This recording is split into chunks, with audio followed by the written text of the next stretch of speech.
আমি আজকে গতকাল আমি লক্ষ্য করেছি জনাব তারেক রহমান উনি একটি বক্তব্য দিয়েছেন। উনি বক্তব্যে বলেছেন যে আসলে প্রার্থী মুখ্য নয়, মুখ্য হচ্ছে প্রতীক, প্রতীকটাই হচ্ছে মুখ্য। এই বক্তব্যটা সিরিয়াসলি প্রবলেমেটিক একটা বক্তব্য। ওনার মতো একজন রাষ্ট্র প্রণেতা যিনি হতে যাচ্ছেন বা হবেন মনে করছেন, ওনার জায়গা থেকে এই বক্তব্যটা হাইলি প্রবলেমেটিক একটা বক্তব্য। কারণ বলছি, এক নম্বর কারণ হচ্ছে যে একজন এমপি নাগরিক এবং রাষ্ট্রের মাঝে সেতু বন্ধনের কাজ করে। প্রতীক কিন্তু নাগরিক এবং রাষ্ট্রের মধ্যে কোনো সেতু বন্ধনের কাজ করে না।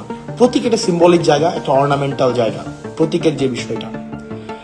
তো উনি বলছেন যে প্রতীককে ভোট দেওয়ার জন্য প্রতীকটাকে উনি মুখ্য করছেন।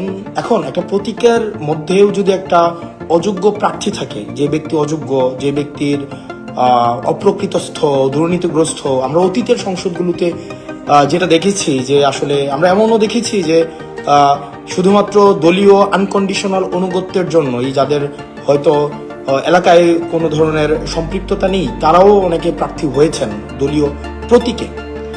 তো এখন আমি যদি এমন একজন প্রার্থীকে নির্বাচিত করি যার জনগণের সাথে সম্পৃক্ততা নেই, কিন্তু ওই প্রতীকটাকেই শুধুমাত্র হোল্ড করে আমি তাকে সংসদে পাঠালাম, কিন্তু সে যদি যোগ্য না হয়, সে যদি জেনুইনলি রিপ্রেজেন্ট না করতে পারে, আমি তো আসলে আমার রিপ্রেজেন্টেটিভ নির্বাচন করছি, তাই না? সে যদি প্রক্সি হয়ে যায় দলের কাছে, তাইলে সেটা হচ্ছে জনগণের প্রকৃত রিপ্রেজেন্টেশন সংসদে আসলে কখনোই সম্ভব না। Number one. তাইলে আমার জনগণের সাথে রাষ্ট্রের যে ব্রিজ, এই ব্রিজ কিন্তু কোনো প্রতীক করে না, সেটা করে প্রার্থী। তার মানে আমি যদি ভোট দিতে চাই, আমার এই জুলাই পরবর্তী সময়ে আমার মূল যেই লক্ষ্যটা হওয়া উচিত সেটা হচ্ছে প্রার্থীটা কেমন। একটা অপরিচিত প্রতীক